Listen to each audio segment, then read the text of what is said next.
Eileen Grimshaw is set to leave Coronation Street soon, and her character has become central to a tragic storyline on the ITV soap following the death of her sister, Julie Carp. Wednesday night's episode featured a dramatic twist ahead of Eileen's upcoming departure. Eileen found herself under emotional strain after being blamed in the aftermath of Julie's death. Julie, who had been battling terminal cancer, passed away during a visit to a lake with Eileen. Before her passing, Julie left heartfelt messages and seemed to be saying farewell. She then asked Eileen to head to the nearby food truck. When Eileen came back, she discovered that Julie had died. Things escalated on Wednesday when Eileen was suddenly suspected of playing a role in Julie's death. Brian Packham reported his suspicions to the police, and soon other locals began questioning the circumstances surrounding what happened. Doubts began to emerge when Julie's nephew, Todd Grimshaw, questioned how she seemed aware that her final day had come. This was based on the farewell messages she had filmed and her behavior that appeared as though she was saying goodbye to loved ones. Then on Wednesday's episode, viewers saw Brian and Mary Taylor visit the home Julie had shared with Eileen. The two had planned to return Julie's wheelchair and any leftover medication to the hospital. However, upon arriving at the house, they stumbled upon something unsettling. Brian remarked that the situation felt odd, and later confided in others that all of Julie's medication was missing. He pointed out that there should have been a significant amount remaining, and he also noticed that Eileen's own painkillers, usually kept in her bag, were gone as well. Brian commented, Julie should have had enough medicine to get her through at least another week. So where did it all go? Unless she took it. All of it. When asked if he was suggesting Julie had intentionally overdosed, he confirmed that was exactly his belief. He went on to wonder aloud whether Eileen was aware of Julie's intentions, or possibly even assisted her. He reminded others that Eileen had been alone with Julie at the lake and that the two sisters had insisted on not being joined by anyone else. Before long, Brian reported his suspicions and what he had found to the authorities. PC Craig Tinker then approached Eileen and asked her to come to the station, leaving her stunned and her neighbors buzzing with speculation. At the station, Eileen was interviewed by DS Lisa Swain, who asked whether Julie had ever mentioned any plans or thoughts about ending her own life. Lisa also questioned Eileen about whether she had played any role in her sister's plan, whether actively or simply by being aware of it. Visibly shaken and emotional, Eileen was devastated by the line of questioning and the possibility that she could be accused of murder. Eileen explained that Julie had asked her to fetch a cup of tea, and by the time she returned, Julie had already passed away. She insisted there had been no warning signs or indication that Julie planned to take her own life. She said to Lisa, "If you're suggesting I helped her go through with it, that I'd actually leave her alone to die, instead of staying by her side, holding her hand, and telling her how much she meant to me." At that point, Lisa cautioned her that if she knowingly provided Julie with painkillers to end her life, she could be facing up to 14 years in prison. Eileen firmly declared, "I did not kill my sister." Later, at home, she confided in her partner George Shuttleworth, "I can't believe she didn't think about what this would mean. She dragged me into this. Why couldn't she have just left one more tape explaining everything?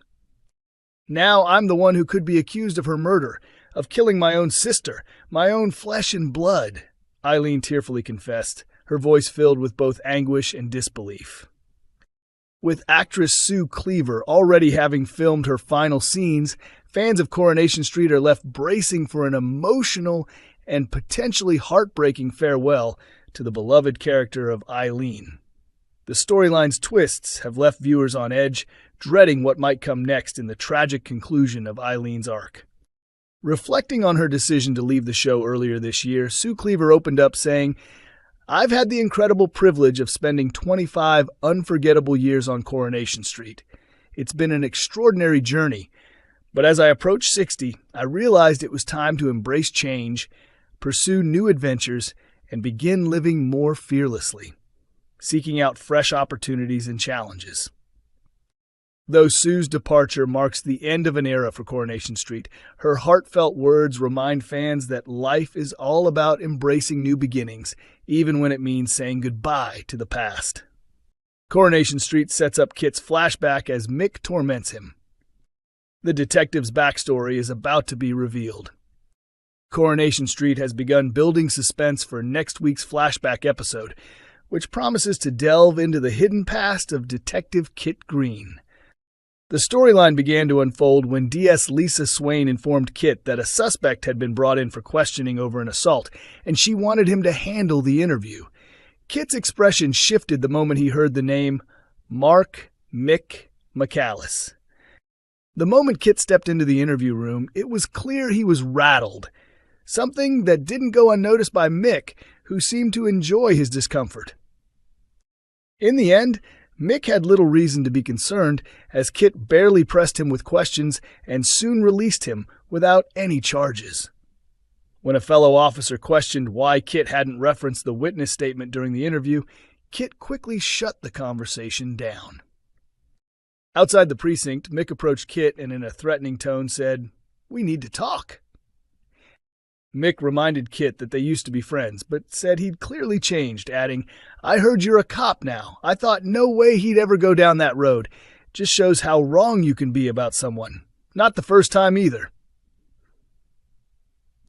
Later, at the bistro, Lisa confronted Kit and asked him what had really gone on during the interview. Kit brushed it off, saying there wasn't enough solid evidence to move forward. Lisa remarked that Mick was the kind of man who always ended up back behind bars, and that she hoped she'd be the one to put him there when it happened. Kit's romantic partner, Sarah Platt, later asked what Lisa had been grilling him about. Kit replied vaguely, saying the suspect reminded him of someone from his past, someone who used to be nothing but trouble. As Kit made his way out of the bistro, Mick appeared once again, stepping into his path with a knowing look. He casually mentioned that he'd recently moved into a place just around the corner, now living with someone named Lou. Then, with a subtle, almost mocking smirk, Mick asked if Kit remembered her as well, clearly enjoying the discomfort he was causing. Mick's tone shifted as he guessed aloud that Kit must be living nearby. With a sinister grin creeping across his face, he ominously reminded Kit that the past has a way of catching up with people, suggesting that whatever history they shared was far from over. For viewers eager to find out what's next for Kit and the rest of the characters, actor Jacob Roberts, who portrays the enigmatic detective, has teased some exciting developments in the coming episodes. His cryptic hints promise that Kit's past will continue to cast a long shadow, bringing unexpected twists to his current storyline. Coronation Street airs 3 times a week, on Mondays, Wednesdays, and Fridays at 8 p.m. on ITV1. Additionally, all episodes are available to stream at your convenience on ITVX.